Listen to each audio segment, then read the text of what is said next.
Hello বন্ধুরা, আমি তোমাদের দিদি। আজকে থেকে তোমরা আমার সাথে পড়া স্টার্ট করবে অঙ্ক এবং বিজ্ঞান ষষ্ঠ থেকে দশম শ্রেণী বাংলা এবং ইংরাজি দুই মাধ্যমে। ঠিক আছে? তো আজকে আমার প্রথম যে পড়াশোনা রিলেটেড এডুকেশনাল ভিডিও স্টার্ট করব আমরা গণিত প্রভা বইয়ের ষষ্ঠ শ্রেণী থেকে। তো প্রথমেই আমরা সূচিপত্রটা একটু ভালো করে দেখে নিই। সূচিপত্রতে আমাদের সমস্ত যে অধ্যায়গুলো সেগুলোর নাম দেওয়া আছে এবং তাদের পৃষ্ঠা নম্বর দেওয়া থাকে। তো প্রথমে আমাদের কাছে টোটাল 27টা চ্যাপ্টার আছে। প্রথমে আছে পূর্ব পাঠের পুনরালোচনা। ঠিক আছে, মানে পূর্ব পাঠ জানো তো, পূর্ব পাঠের মানে আগের ক্লাসে অর্থাৎ পঞ্চম শ্রেণীতে আমরা কী কী জিনিস শিখেছি এবং পড়েছি সেইগুলো সবটা একটা রিক্যাপ থাকবে, মানে সব কিছু একত্রে আমরা এই ক্লাসের শুরু। পূর্ব পাঠের পুনরালোচনাতে আমরা প্রথমেই যে টপিকটা পাচ্ছি, যে বিষয়টা সম্বন্ধে প্রথমেই করছি সেটা হচ্ছে সরল। এবারে সরল আশা করি তোমরা পঞ্চম শ্রেণীতে কিছুটা হলেও শিখেছ। এবার যদি কোনো ডাউট থাকে কারোর বা যদি অসুবিধা হয় তাহলে আমাকে বলো, আমি তাহলে সেপারেটলি ভিডিও একটা বানিয়ে দেবো। ঠিক আছে?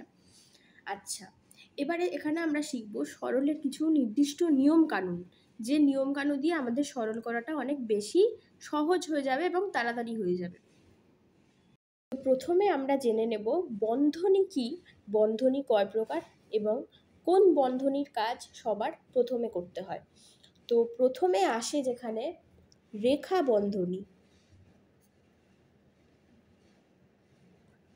রেখা বন্ধনী অর্থাৎ এরকম একটি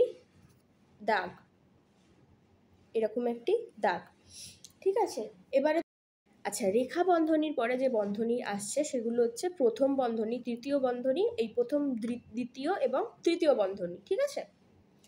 সবার রেখা বন্ধনীর পরে যার কাজ হবে সেটা হচ্ছে প্রথম বন্ধনী।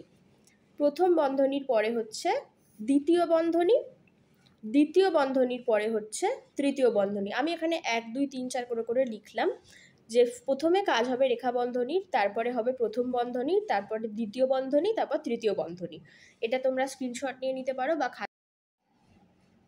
এরপরে আমরা জেনে নেব যে নিয়মের মাধ্যমে আমরা সরল খুব ইজিলি, খুব তাড়াতাড়িভাবে করতে পারবো, সেটা হচ্ছে বদমাশ রুল। এবারে বদমাশের যে BODMAS এই যে ভাগগুলো, সেইগুলো কি কি নাম আছে। তো B ফর হচ্ছে ব্র্যাকেট অর্থাৎ বন্ধনী, DO ফর হচ্ছে অর্ডার অর্থাৎ পাওয়ার বা রুট, সেটা সম্বন্ধে আমরা একটু পরে জানবো। D ফর হচ্ছে ডিভিশন মানে হচ্ছে ভাগ করা, M for multiplication, A for addition বা যোগ, আর S ফর হচ্ছে সাবট্রাকশন বা বিয়োগ। তাহলে বদমাশ নিয়মে আমাদের প্রথমে কিসের কাজ করতে হবে? বন্ধনীর কাজ করতে হবে। তারপরে যদি ঘাত বা বর্গমূল বা এরকম কিছু থাকে যেটা আমরা পরে শিখবো, সেটা কাজ করতে হবে।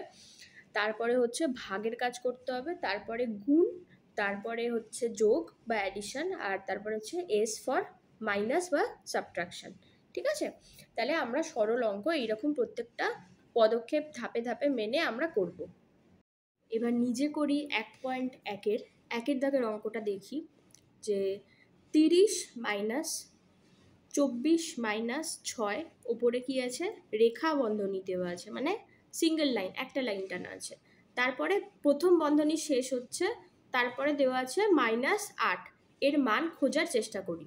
তাহলে আমরা এখানে খাতায় দেখে নিই কী করে হচ্ছে ব্যাপারটা। তো এই অঙ্কটা আমাদের বইয়ের উদাহরণে দেওয়া আছে। প্রথম বন্ধনী 30 মাইনাস 24 মাইনাস 6 এবং 24 মাইনাস 6-এর ওপরে রেখা বন্ধনী দেওয়া আছে, তারপর প্রথম বন্ধনী ক্লোজ, -8 করা আছে। তো এই অঙ্কটাকে আমরা কিভাবে করব? প্রথমে আমরা কিসের কাজ আগে করব? রেখা বন্ধনীর কাজ আগে করব, মানে 24 মাইনাস 6। এবারে 30 আমরা বসিয়ে দিলাম, 30 মাইনাস, ঠিক আছে, প্রথম বন্ধনী বসালাম, 24 মাইনাস 6 করলে কত হয়? 18 হয়, -8। এবারে 30 মাইনাস 18 করলে 12 হয়, 12 মাইনাস 8, 12 মাইনাস 8 করলে কত হয়? 4। এটাই হচ্ছে আমাদের সরলের উত্তর। বোঝা গেল? আচ্ছা, এবার এখানে দেখো নিজে করি আছে। নিজে করি 4-এর দাগেরটা দেখো 25 মাইনাস এইরকম একটা অঙ্ক দিয়ে দেওয়া আছে। এবার কোনটার কাজ আগে কোনটার কাজ পরে, আমি এগুলোর মধ্যে একটা কি দুটো আমি দেখিয়ে দিচ্ছি। আচ্ছা, এবার বলে রাখি যে এই যে কোয়েশ্চেনগুলো আছে, কোষে দেখি যে কোয়েশ্চেনগুলো, তো এই কোয়েশ্চেনগুলোর জন্য আমি একটা আলাদা করে প্রত্যেকটা চ্যাপ্টার শেষ করে প্রত্যেকটা চ্যাপ্টারে আলাদা করে কোষে দেখিগুলোর আমি ভিডিও সলিউশন দিয়ে দেবো, ঠিক আছে? আচ্ছা, তো এখানে আমরা দেখে নেব পৃষ্ঠা নম্বর 4-এর যে অঙ্কটা কি বলেছে এখানে। এই দুটো সেম কিনা, এই যে দুটো রাশি দেওয়া এগুলো সেম ভ্যালু সেম মান কিনা সেটা জানতে চেয়েছি, ঠিক আছে?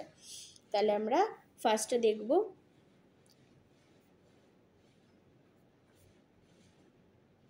এইটা, ঠিক আছে? এবার দেখো প্রথমে কিসের কাজ করতে হবে, প্রথমে কাজ করতে হবে প্রথম বন্ধনীর, ঠিক আছে? কারণ এখানে আমাদের রেখা বন্ধনী কিছু নেই, ওই জন্য প্রথমে প্রথম বন্ধনীর কাজ করব আমরা। 25 মাইনাস কত হয় 13।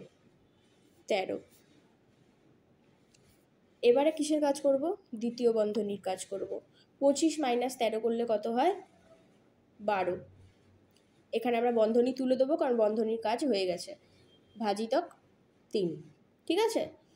তাহলে 12/3 করলে কত হয়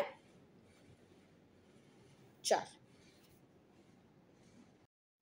তাহলে এটার উত্তর বেরোলো 4। এবার আমরা এর পাশেই এই যে রাশিটা সেটাকে সরল করব আমরা। দেখো প্রথমে এখানে কিন্তু কোনো বন্ধনী নেই, প্রথমে কি আছে বিয়োগ যোগ ভাগ। তাহলে অ্যাকর্ডিং টু বদমাস রুল BODMAS, ফার্স্টে ব্র্যাকেটের কাজ নেই, অর্ডারের কিছু ব্যাপার এখানে আসছে না। তারপরে কি আসছে ডিভিশন, তাহলে আমরা ফার্স্টে বিয়োগের কাজ করব। 25 মাইনাস 4 প্লাস 9/3 কত হয় 3, ঠিক আছে?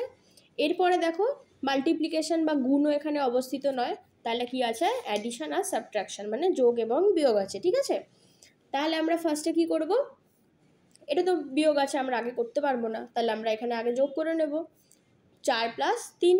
এবারে 4 + 3 মানে কত 7, তাহলে আমরা 25 বিয়োগ কত করব 7।